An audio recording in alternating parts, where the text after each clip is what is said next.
Colossenses 2, versículos 6 e 7. Portanto, já que vocês aceitaram Cristo Jesus como Senhor, vivam unidos com Ele. Estejam enraizados nele. Vocês já viram como que é uma raiz de uma árvore? Grudado, você corta, derruba a árvore, mas a raiz está ali firme. Construam a sua vida sobre ele e se tornem mais fortes na fé, como foi ensinado a vocês, e deem sempre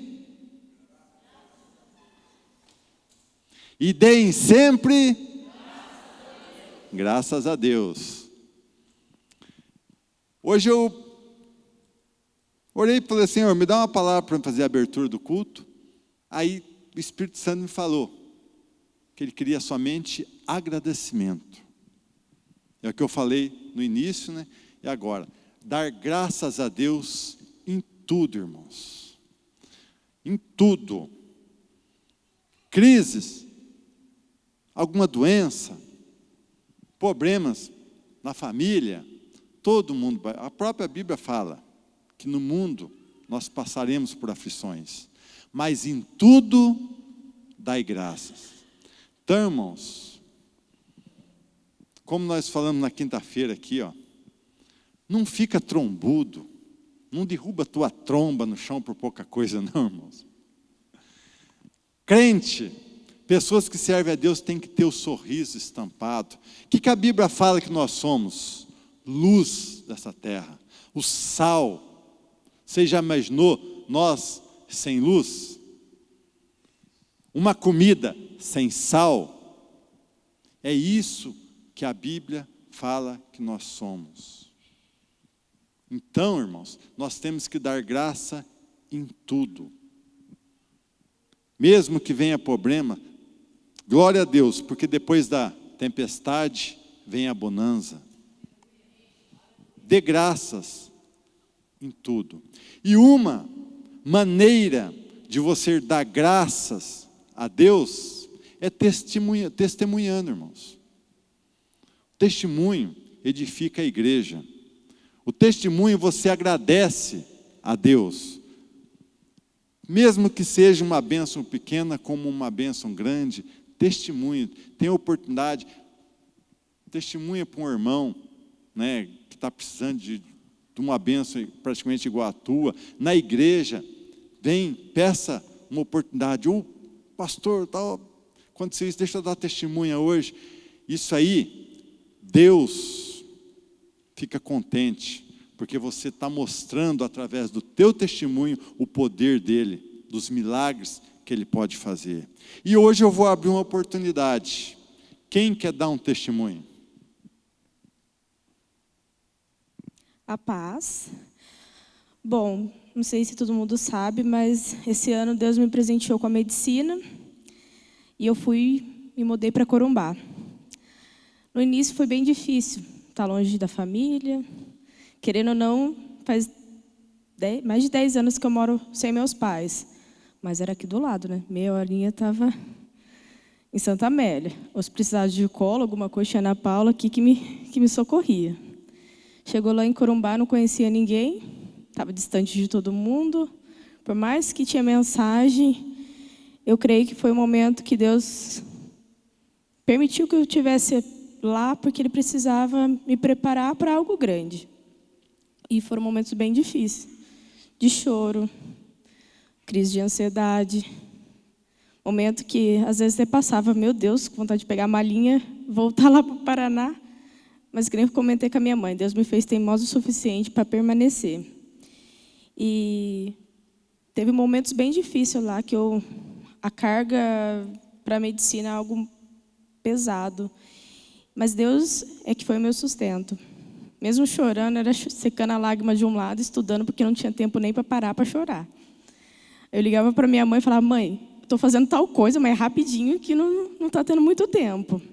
E Deus, Ele me sustentou nesses 5 meses que eu tive por lá. E para a honra e glória de Deus, eu estou indo para o 3º ano de medicina, sem nenhuma DP, para a honra e glória dele. Amém. Amém. Salve para Jesus.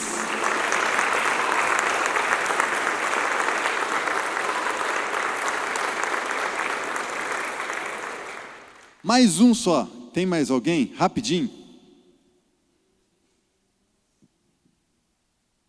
Oi, gente. Eu não sei se todo mundo sabe, eu acho que a maioria sim. Eu fiz psicologia. Foi o início, para todo mundo entender. Eu comecei uma faculdade particular e até eu comecei a trabalhar com um pastor por causa disso, né? Ele me deu o serviço para poder me ajudar com os estudos. E, por fim, eu acabei ganhando uma bolsa 100%. No meio do caminho eu tive dificuldades, perdi a bolsa, passei por outro ano quando começou a pandemia, tranquei a faculdade. Pensei, meu Deus, e agora? Vai ser uma promessa, né? E eu ainda fui teimosa. Quando eu fui voltar para o ano letivo, eu me matriculei em contabilidade. Aí eu recebi minha matrícula. No dia seguinte eu mandei, moça, pode cancelar? Porque eu vou voltar para psicologia. E, para a honra e glória de Deus, graças a Deus, gente, vou me formar, tá bom? Em janeiro é minha colação de grau e, finalmente, estou formada psicóloga.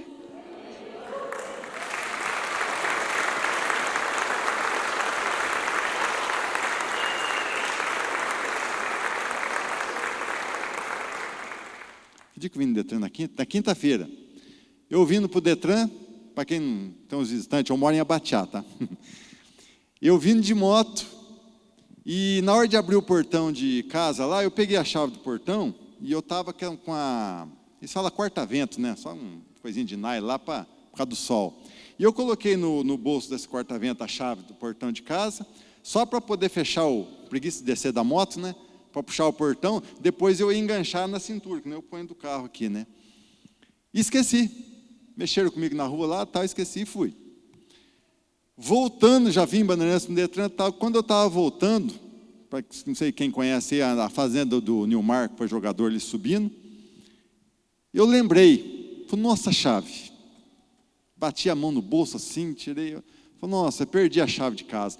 Aí vem na consciência, será que eu perdi no portão de casa, na hora de pôr, caiu? E se algum moleque vai lá e abre de noite, lá os cachorros escapam, né? A gente fica meio assim, né? E vai, amém. Irmãos, até não andei 200 metros, indo embora para Abateá, uns 200 metros, eu vi um negócio brilhando no chão. Não era a chave de casa? Eu a lembrei, o Espírito Santo, foi, cadê tua chave, moço? Eu, 200 metros com uma moto, andando a média 90, 100, é questão de segundos. Eu vi aquele brilhou na minha frente, assim, ó, no meio da pista, a chave de casa. Amassada, tinha uma que estava um L assim, o chaveirinho torto com os caminhões de cana, o carro passou em cima, mas eu achei a chave para tirar aquele da cabeça. E se alguém achar, né? Abre lá, tem os cachorros, sai para a rua. Então, você vê como que o Espírito Santo trabalha na vida da gente, para tirar só um pezinho da minha consciência. Então, irmão, seja pequenininho, conta teu testemunho. Todos os cultos, vai, faz a fila depois, pega a senha aí, que a coisa dá a senha para Ana Paula lá, para dar teu testemunho. Mas isso aí edifica a igreja e é uma forma de agradecer a Deus. Amém? Outra forma de agradecer a Deus e ser abençoado é nos teus dízimos e ofertas, irmãos. Não deixe de ser dizimista para a tua finança ser abençoada, irmãos. Deus não precisa de dinheiro, mas Ele tem promessas na palavra. Então, seja, irmãos, se você não é um dizimista fiel, seja um ofertante para que tuas finanças sejam abençoadas. Amém? Pai, que o Senhor venha abençoar, Pai, cada dizimista, cada ofertante, ó Pai. E também aquele, ó Pai, que sente no seu coração de começar a ser um dizimista e ser um ofertante, ó Pai. Abençoe a vida dele, ó Pai. Prospere esse povo teu, ó Pai. Em nome de Jesus, Senhor. Em nome de Jesus. Senhor, usa nosso pastor nesta noite, ó Pai. Fala através da boca dele aquilo que o Senhor quer nos trazer nesta noite, ó Pai. Em nome de Jesus. Uma salva de palmas para Jesus.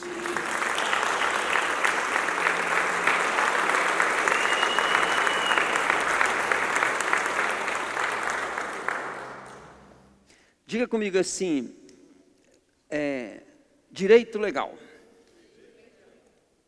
Então, assim, é bem simples, né? O diabo, ele tem direito legal sobre a humanidade, sobre a terra, mas ele não tem direito moral. Diga comigo, não tem direito moral. Nós temos que compreender que a justiça de Deus, ela é super reta. Deus, ele é justo e pronto e acabou. E Deus, ele tem suas leis. E vamos dar um exemplo, né? Deus não vai ser igual muitos juízes assim, né? Que usa a autoridade dele para mudar a lei. Não, Deus não muda a sua lei. E a palavra de um rei, ela tem que ser cumprida. E quando Deus, ele criou o homem, ele disse para o homem, né? Que se o homem pecasse, ele certamente morreria. E a palavra morte é separação. Quando um parente seu morre, acontece, olha, separou. Né? Morte, o homem, ele nasceu imortal. O homem é imortal. Aí o que morre é o homem natural. O homem natural, a carne do homem, né? O que a Bíblia fala? Jesus, ele nos salvou, mas ainda o corpo vai morrer por causa do pecado. Nós precisamos entender bastante. Ontem no sábado, ontem eu estava conversando com um advogado ali de Andirá, e ele estava contando para mim um problema que ele tem com um filho. E ele é pregador, né, na igreja congregação, mas não pode pregar por causa de algumas regras lá. E ele estava explicando para mim o testemunho dele. E eu comecei a dar umas dicas para ele, né? Sobre essa base legal, para ele lidar com aquele problema. E eu dei as dicas, ele aceitou e tudo, só que depois ele contou um testemunho para mim. Ele falou assim, olha, o meu ministério é um ministério de visitar doente. Aí ele falou assim, e eu fui no mercado para fazer uma compra, senti um desejo no mercado para comprar. Aí eu vi que aquele desejo era Deus falando comigo. Eu entrei dentro do mercado e comecei a fazer compra para uma mulher que está com um estado terminal de câncer, né? Estou lá fazendo a compra. E de repente eu passei, né, numa partilheira que tinha um chocolate, aquele chocolate custava R$11. Eu pensei assim, eu não vou comprar esse chocolate, mas algo falava para mim comprar. Eu falei, não vou comprar esse chocolate porque com esse dinheiro eu compro coisas mais saudáveis e mais necessárias. E ele foi, na hora que ele estava em outro lugar, veio assim, volta lá e pega o chocolate. Ele foi lá, catou o chocolate. E de repente ele comprando as coisas básicas ali, ele passou no lugar também, viu o suco, falou, compra esse suco. Ele pegou um suco lá também. Aí ele disse que foi lá na casa da mulher, chegou lá, ele falou que trouxe a cesta, a mulher falou, não, eu já sabia que você ia vir trazer a cesta. A mulher falou para ele, a mulher era crentona, né? A mulher falou para ele assim, o senhor trouxe o chocolate? Eu falei, mas como é que o senhor sabe? E o chocolate é marca tal, né? Como é que o senhor sabe que é marca tal? Ela falou assim, não, porque é o chocolate que eu mais gosto. E eu pedi para Deus. Aí ela falou assim, ele falou, não, eu trouxe sim. Aí descarregando a compra, a mulher falou, mas você trouxe meu suco também, né? Da marca Parks, né? Ele falou assim, sim, eu trouxe. E aí ele contando o testemunho, daí ele disse que um irmão, depois que ele coisa assim, aquela mulher ficou feliz, né, tal, né? Aí ele começou a falar assim, então, irmão, o diabo, ele fica querendo arrumar coisa para você, para poder impedir você de fazer o seu ministério, de cumprir teu ministério, de fazer você tal, né? Porque olha, quando você está fazendo, ele começou a contar lá do jeito dele lá, né? Que o seu ministério faz isso, ó, faz isso lá. O diabo agora, ele estava aqui, ó, ele estava aqui zombando do sofrimento dessa mulher. Agora ele está brabo, por quê? Porque essa mulher está... E aquele homem acabou de contar aquele testemunho, eu falei para ele assim, deixa eu falar uma coisa para você. Tem dinheiro que paga você saber que o Senhor falou para você comprar um chocolate? Tem coisa mais preciosa? Tem alguma coisa mais preciosa do que você saber que Deus falou com você? Você acha que tem, Raquel? Então, olha bem. E depois, né, ainda vai lá e tem a prova, né, através daquela mulher falando. Eu perguntei para ele, tem, cara? Eu falei, não tem. Ele falou, não tem nada mais precioso que saber que Deus usa a gente, que Deus fala com a gente, que o Senhor cuida da gente, que o Senhor ama a gente, que o Senhor está comigo. Aí eu falei para ele assim, que eu estava te falando lá para você parar de dar importância para esse problema teu, é porque é exatamente isso que o diabo quer. É fazer isso que o irmão lá estava profetizando para você. Ó. Aquilo lá que o diabo está querendo te provar é para poder tirar o direito legal que você tem de ter esse contato com Deus, para ele ter o direito legal de te separar da obra de Deus, do contato com Deus. Então, uma coisa que eu quero que vocês entendam, que a primeira coisa que você tem que entender que Jesus tirou de nós na obra da cruz, foi uma coisa bem simples. O direito legal de Satanás. Primeiro direito legal dele, culpa. Nós somos culpados dos nossos pecados. Toda pessoa que peca, ela é réu de morte. Deus não pode deixar de cumprir a sentença. Diga comigo, Senhor não pode deixar de cumprir a sentença. Então todos nós estamos com nossa culpa. E quando Jesus, ele fez a obra dele lá na cruz, ele pegou a minha culpa, a tua culpa, a culpa do mundo inteiro e pôs sobre ele. E tirou a nossa culpa. Então, um direito legal, uma legalidade que o diabo tem de nós é por causa da nossa culpa. Então, Jesus levou toda a nossa culpa. E Romanos 6, 23 fala assim que o salário do pecado é a morte. O que é um salário? É o que você recebe pelo que você fez. Pegaram? E se diz que todos pecaram, uma coisa que você tem que saber. Não, mas eu não peco. A Bíblia fala assim, se alguém diz que não tem pecado, faz de Jesus mentiroso.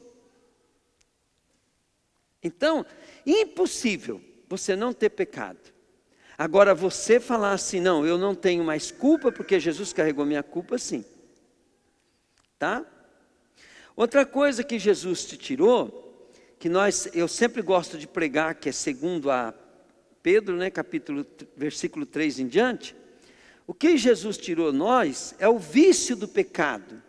Então a Bíblia fala assim, o poder de Deus nos tem dado tudo o que precisamos para viver uma vida que agrada a Ele. Então Jesus tirou o vício do pecado. O vício do pecado é assim, ó, Jesus tirou a minha culpa, mas para que eu receba essa graça, né, essa misericórdia de Deus, eu preciso ficar livre do vício do pecado. Porque como é que você fala que você aceitou Jesus se não haver arrependimento? Então arrependimento é você usar o poder de Deus para tirar o vício do pecado. Esse vício, né, ele leva nós também para sermos prisioneiros. Prisioneiros do quê? Do pecado. E por causa do pecado, o diabo ainda acaba tendo direito legal até sobre a vida do crente, não é, Raquel? Então vamos supor assim, você pode estar vivendo debaixo da graça de Deus, mas perder todas as bênçãos de Deus por causa do pecado. E tem pecado que é pecado de ignorância. E o pecado de ignorância, ele está baseado na legalidade por causa da negligência. Então, se a Bíblia fala assim, que é para você ler, meditar, né?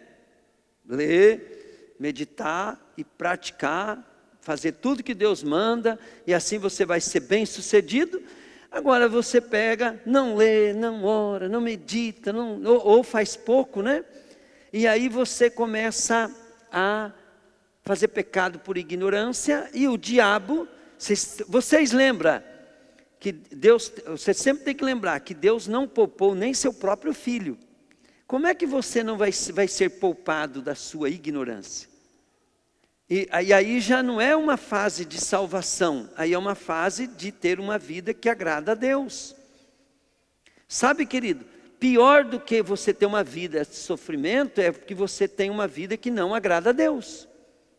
Agora, não confunda o processo de sair do sofrimento, não confunda o processo de estar sendo transformado. Mas se está sendo transformado é porque estava no lugar que não era teu, que não é o que Deus tem para a tua vida. Deus tem que trazer, o Pai tem que trazer você para a vida dele. Então, de todo jeito, está vivendo errado.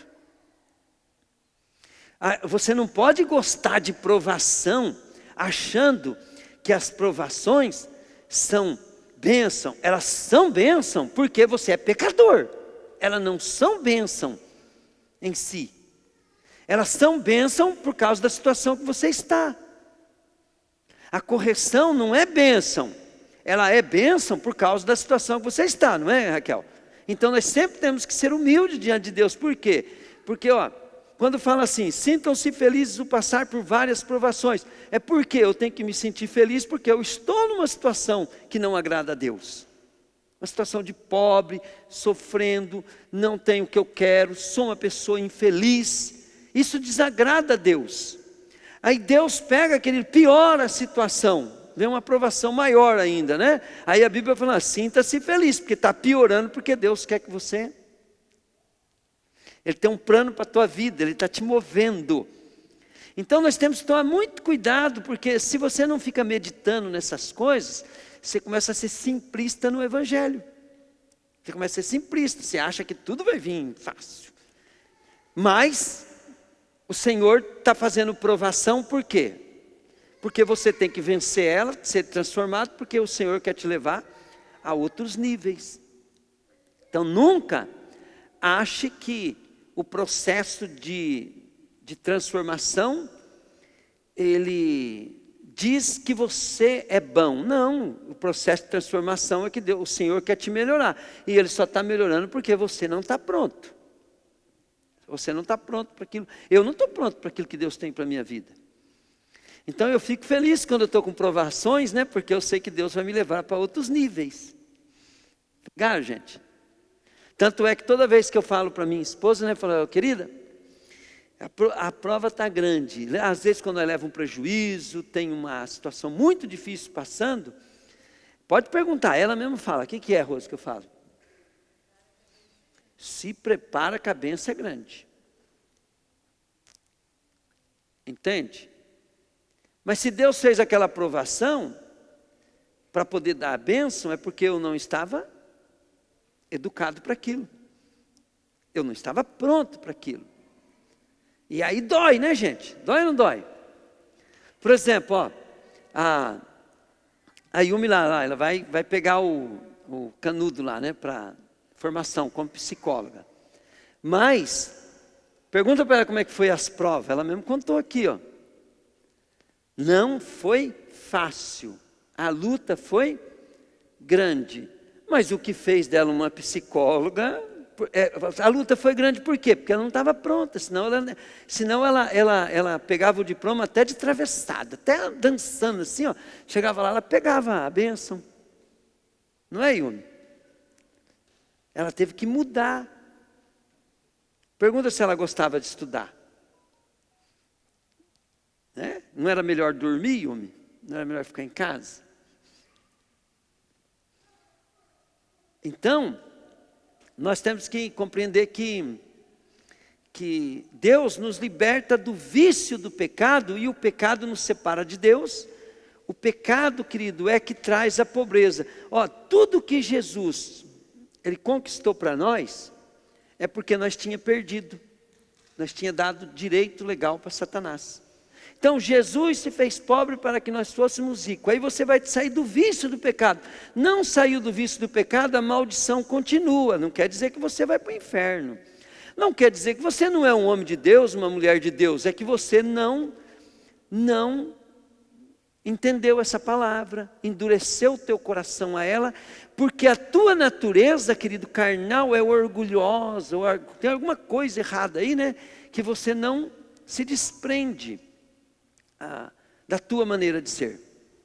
Você sabia que a primeira coisa para você ser uma pessoa rica, você tem que entender, você precisa ter educação de rico. Então o que eu falo? Primeiro tem que... Vocês são muito tímidos. Primeiro tem que... Vocês têm que lembrar o seguinte, quando vocês vão responder o pastor, vocês têm que falar mais alto que o pastor, porque o pastor está de microfone. Entendeu? Todo mundo tem que ouvir. Vamos lá. Primeiro tem que...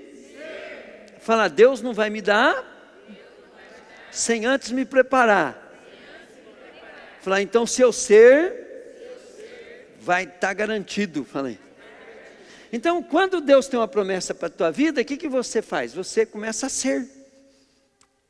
Começa a viver daquele jeito. Então, eu aprendi, quando o Senhor começou a falar de prosperidade para mim, eu comecei a ter crise de organização. Então, eu comecei a ver, eu não sabia arrumar uma partilheira, tudo desorganizado. Aí, pergunta para o Júlio, né, Júlio? Quantas vezes eu falei assim, o Júlio vem falar de pessoas assim, né, que ele trabalhou, tudo, eu falo assim, Júlio, a vida do fulano lá, ele sai de casa assim, igual nós, levanta cedo, toma banho, vai trabalhar? Não, Travati, tem horário para tudo. O cara não gasta 1 minuto da vida dele, ele erra durante o dia. Não é assim os políticos grandes, Juba? Os seus colegas, assim, coisa assim, não é? Eles têm agenda, né?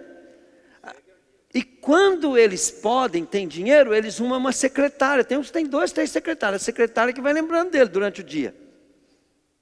Quer dizer, o cara tem que organizar tudo. Ele não vai saindo assim. Agora, sabe como é que pobre sai de casa?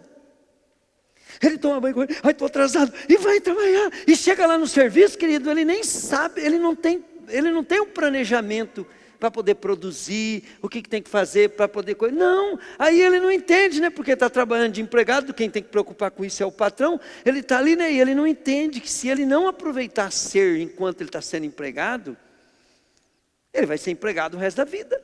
E ainda empregado ruim mesmo, trabalhando bastante, mesmo sendo gente boa. Pegaram? Aí eu aprendi, né? Pergunta para minha esposa, as brigas que nós tivemos lá em casa... Eu sempre falo para não é nada pessoal, mas é pela palavra, né, Rose? Geladeira. Olha lá, ontem a Rose arrumou a geladeira lá em casa. Pergunta se eu reclamei, porque ela arrumou certinho, colocou as coisas tudo no lugar certo. Antes era assim, querido, ó. Querida, cadê a manteiga? Um dia a manteiga estava lá embaixo, outro dia estava lá em cima, outro dia estava aqui, e a gente não achava. E de vez em quando tinha 2 manteigas, 3 manteigas abertas. Você sabe o que acontece? Às vezes eu estou pregando isso aqui para vocês, e eu estou evangelizando. Jesus, quando Ele paga um preço para você, você tem que ter arrependimento naquilo que Ele pagou. Então vamos dar um exemplo. Quando você vem para uma igreja igual essa, olha lá, o pastor lá vai começar um ministério. A única pessoa que vai permanecer na igreja são as pessoas que se envolvem em projeto.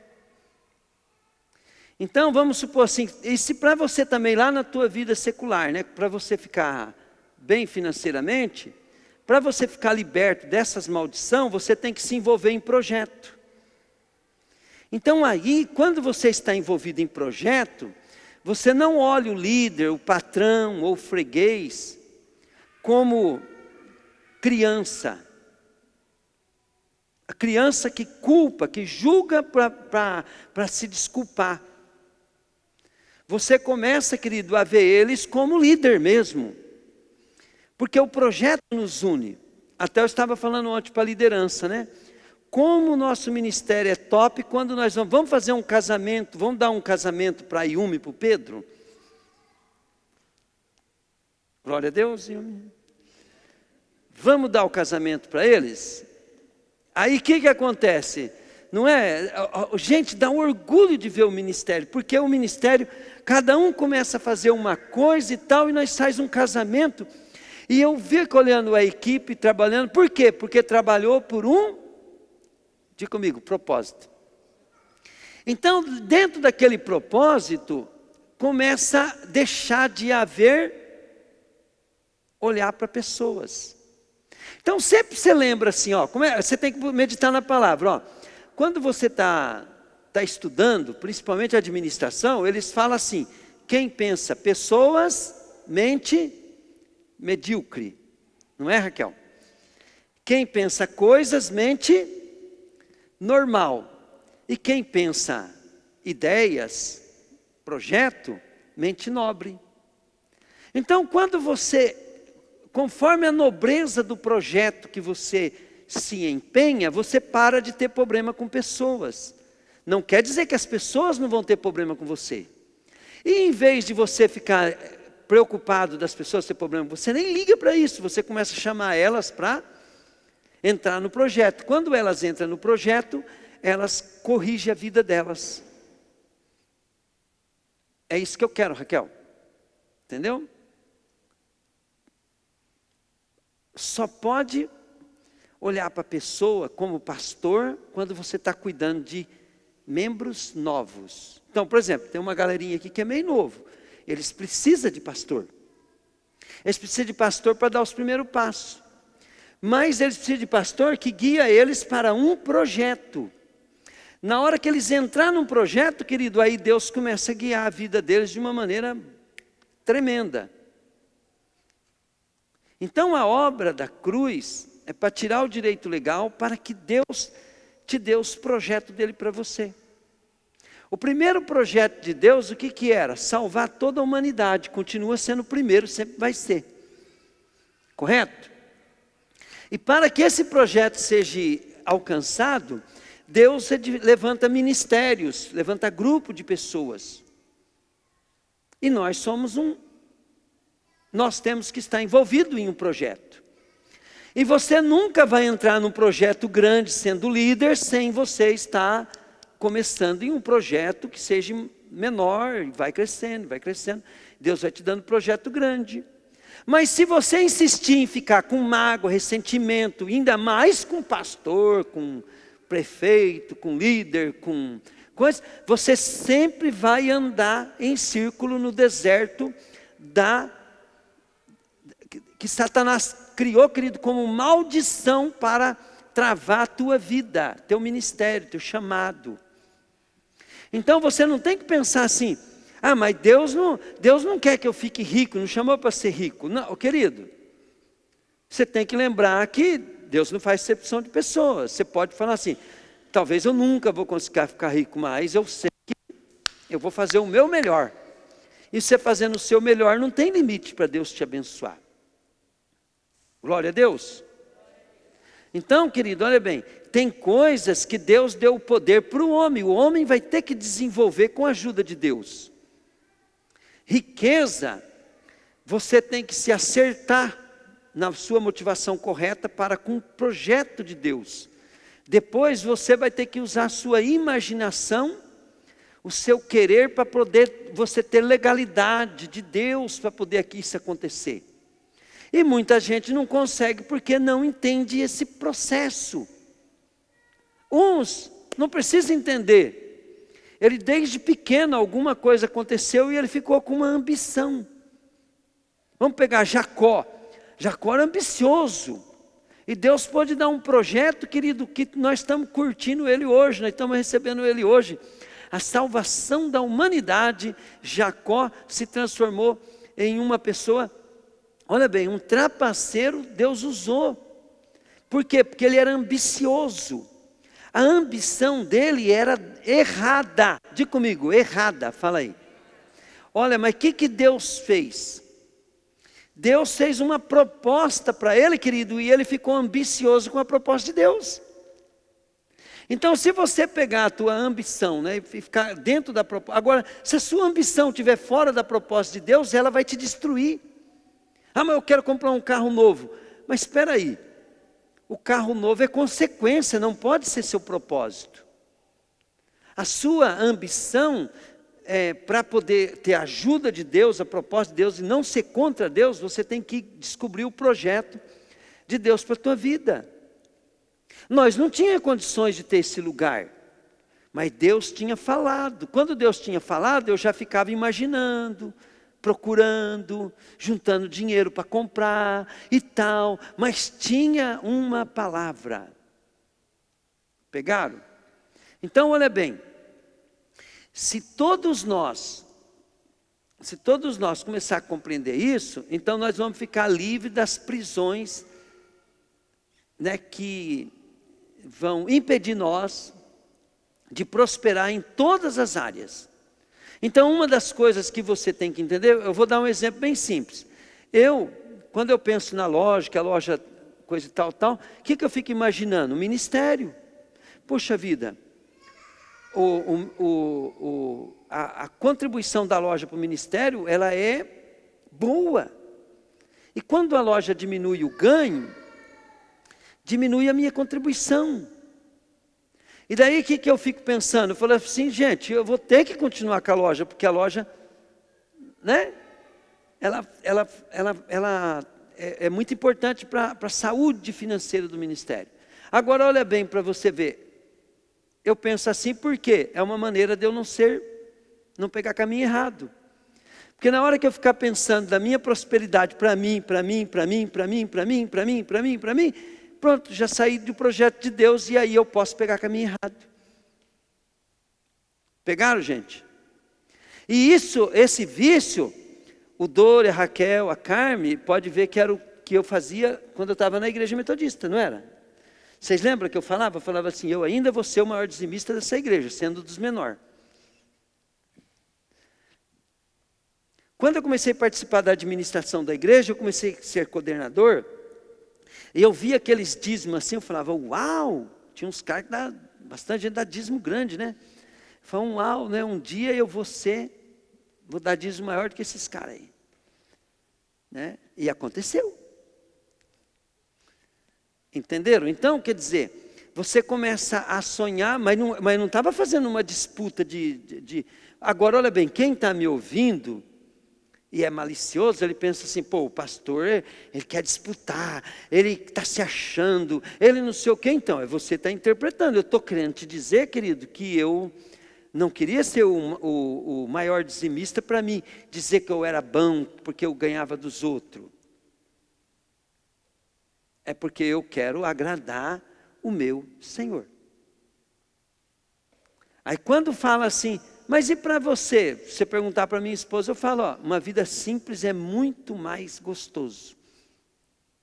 Você ter pouco é muito mais gostoso, mais fácil, mais saudável.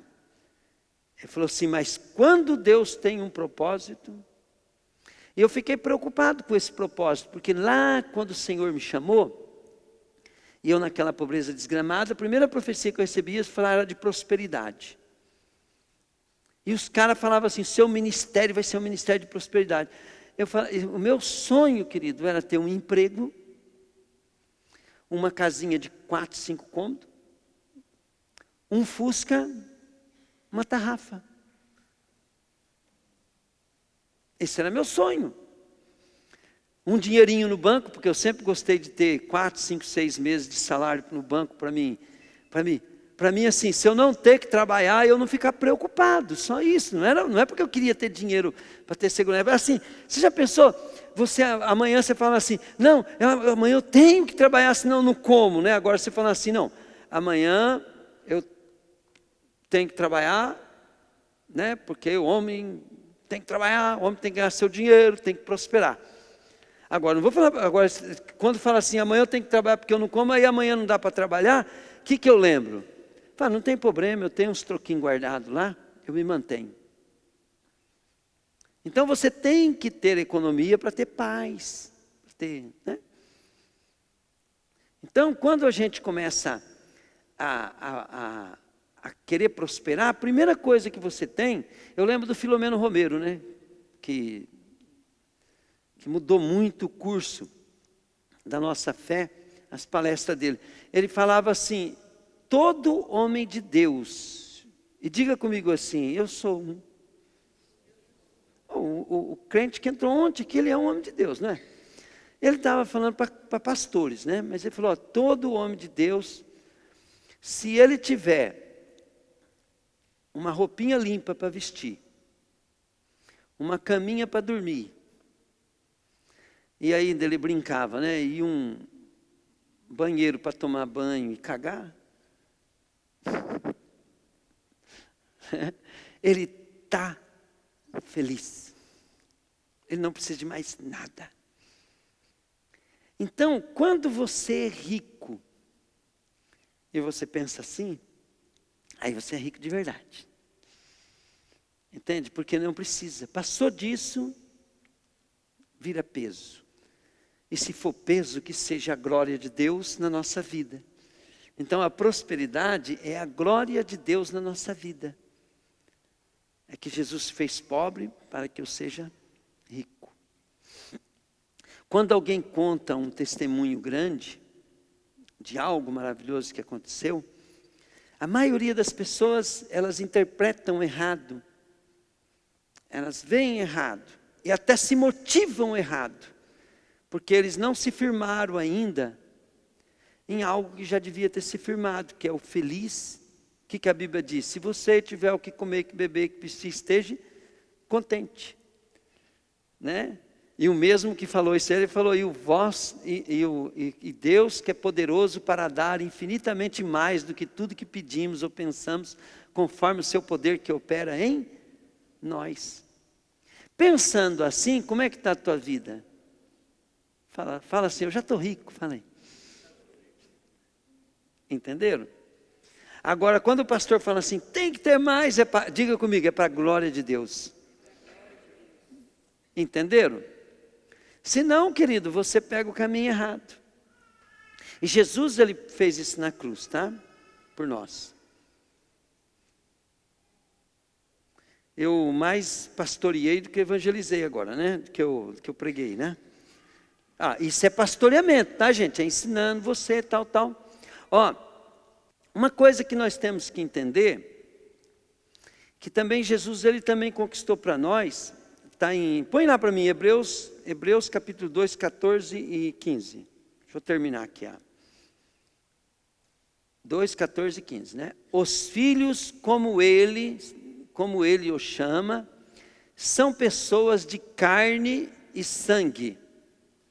E por isso o próprio Jesus se tornou igual a eles. Lembra da justiça de Deus? Da base legal de Satanás? Tomando parte da sua natureza humana deles, ele fez isso para que, por meio de sua morte, pudesse destruir diga comigo, diabo. Que tem poder sobre a morte. E também para libertar os que foram escravos de sua vida por causa do medo da morte. Sabe, querido, todo o projeto que Deus tem para nós, seja na saúde, na prosperidade, em tudo, para você começar a não pegar caminho errado, você tem que se fundamentar nos fundamentos da fé. Fundamentar no fundamento. O que é isso? Você tem que se apegar aos fundamentos como parte daquilo que é a placa do caminho que você vai pegar.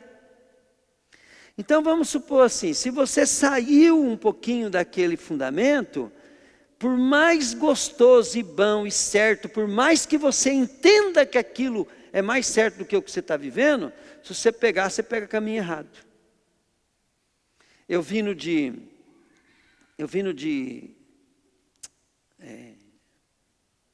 Dourados, então, num lugar lá tem uma redoma assim, tem uma saída para cá, uma para cá e uma para cá. Né, Rose? Eu peguei a certa. Mas eu peguei a certa, queridinho, a certa, e estava muito certo, só que começou a demorar muito, eu falei, mas nós não passamos por aqui. E aí, querido, eu tinha um tempo para chegar em casa. Eu tinha que chegar em casa, dava para chegar em casa umas 11 horas da noite. Nós chegamos em casa 4 horas da manhã. Porque quando nós descobrimos que nós estávamos caminho errado, nós tentamos achar um atalho para pegar o caminho certo. Aí que piorou, aí nós entramos numa estrada de chão, quase que nós entramos numa valeta lá com o carro. Não teve jeito, teve que voltar tudo de novo. E nós andamos 250 quilômetros errado. 250 para ir, 250 para voltar, para depois pegar o caminho certo. Deu outra viagem. Deu 500 quilômetros. Quer dizer, o tempo, desgaste do carro, a gasolina, né, o perigo. E então, olha bem, pensa bem, você pegou um caminho errado na tua vida, você já pensou, né, voltar para trás, hein? Para pegar o caminho certo. E isso acontece, sabe por quê? Porque você vai ter dificuldade para voltar. Você vai, às vezes vai cair num buraco, do que se arrepender e voltar. Mas se não voltar, não vai chegar. Nunca no propósito de Deus. E a maioria, eu vou falar uma coisa para vocês. É poucos crentes que permanecem no propósito de Deus. Por quê? Porque eles pegam um caminho errado. Eu vou dar um exemplo bem simples. Suponhamos, quando eu fui para a igreja metodista, eu recebi a profecia que eu ia sair da igreja. Mas eu não acreditava. Tanto é que eu estudei para ser pastor, para ser tudo. E as coisas foram acontecendo, aconteceu por eu. Mas qual que era o caminho meu? Era o princípio da lealdade, da integridade, de amar a igreja, de coisas. Então fez com que eu não tomasse essa decisão sem que eu fosse atropelado por circunstâncias que me forçaram a isso. Então eu não aceitava a profecia que ia contra os princípios. Então se você tem uma profecia que você não consegue lidar com ela por causa de princípio, você tem que ficar no princípio que a profecia vai se cumprir. Entenderam?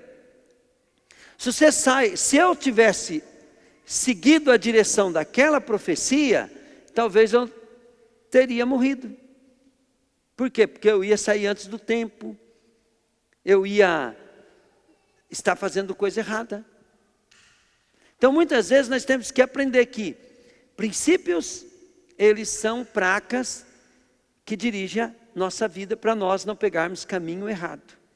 E se nós pegar o caminho errado, que talvez nós vamos morrer, não estou falando de salvação, talvez nós vamos morrer e Deus não vai poder cumprir o propósito dele na nossa vida. E aí uma coisa que você tem que entender, um dos princípios, para você errar menos, você tem que se firmar naqueles que são mais fortes.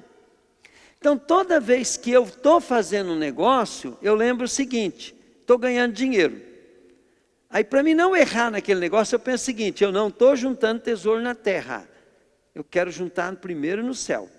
Se esse tesouro que eu ganhar aqui na terra me der qualquer prejuízo e não somar no céu, eu não faço, pode-se ganhar o que for.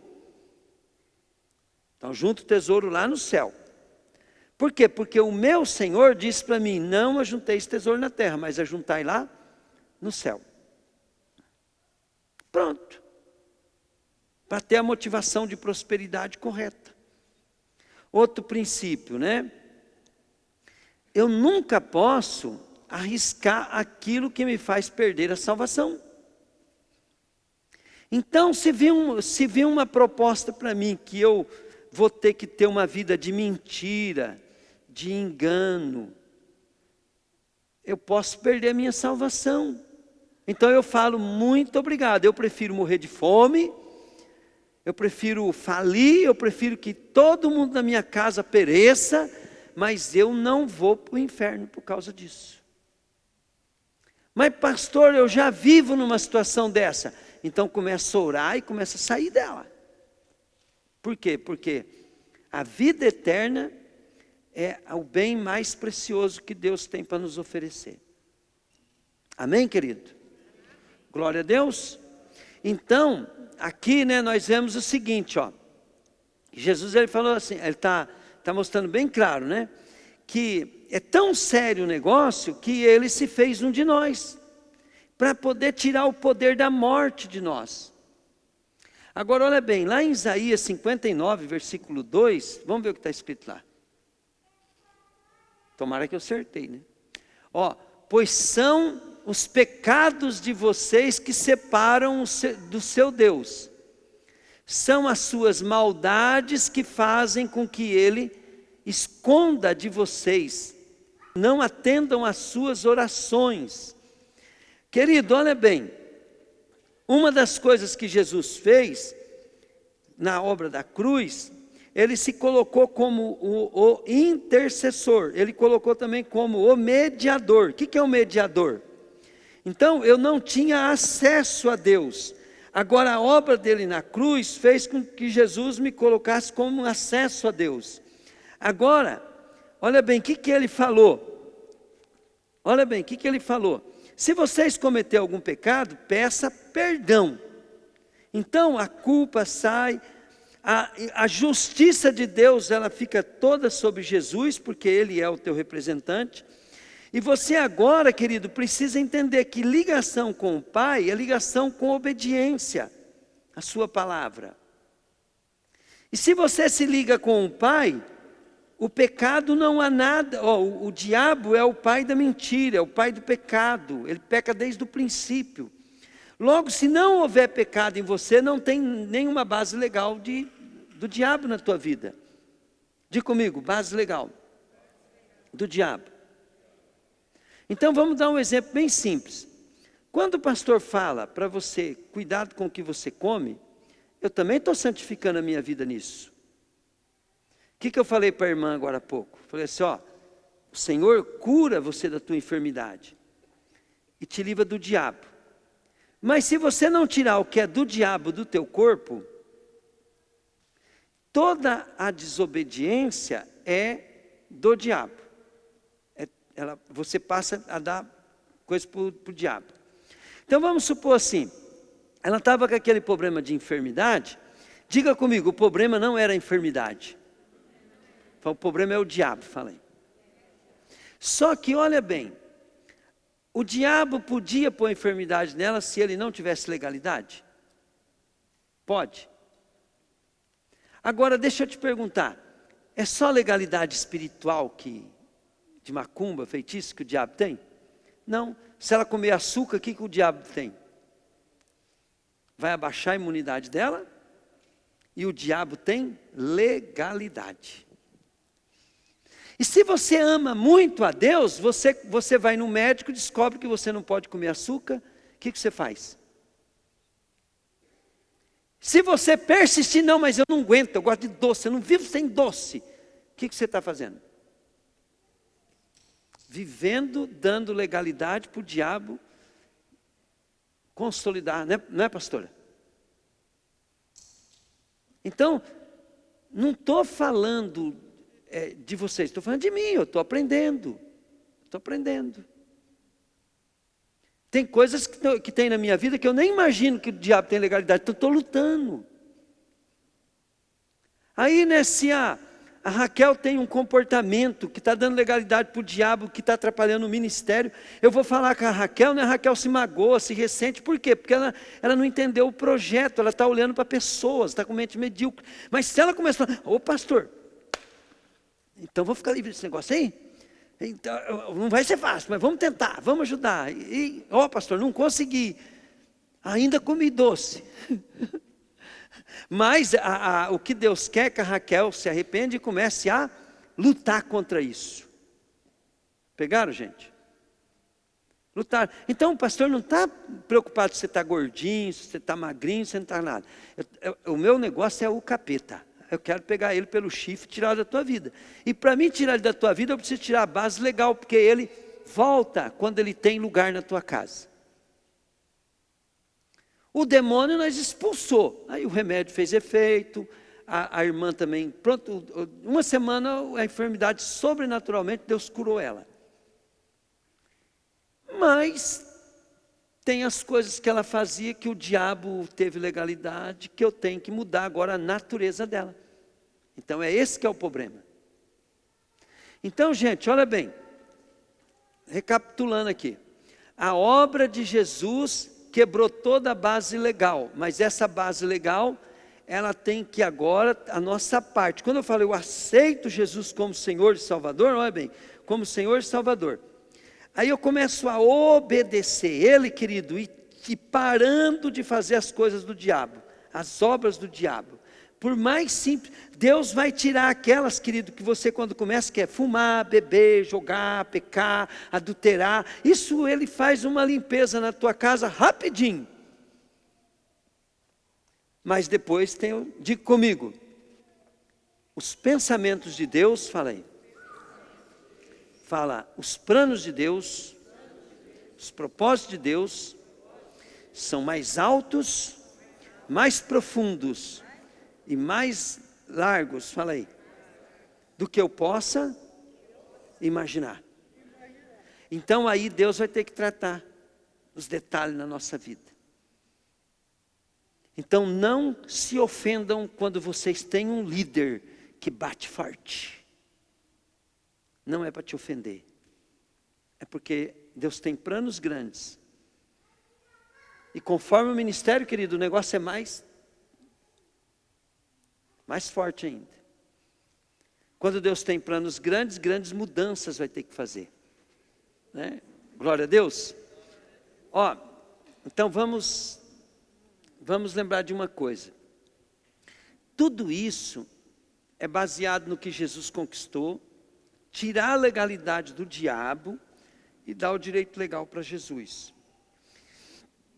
Lá em João, Jesus ensina uma coisa bem tremenda.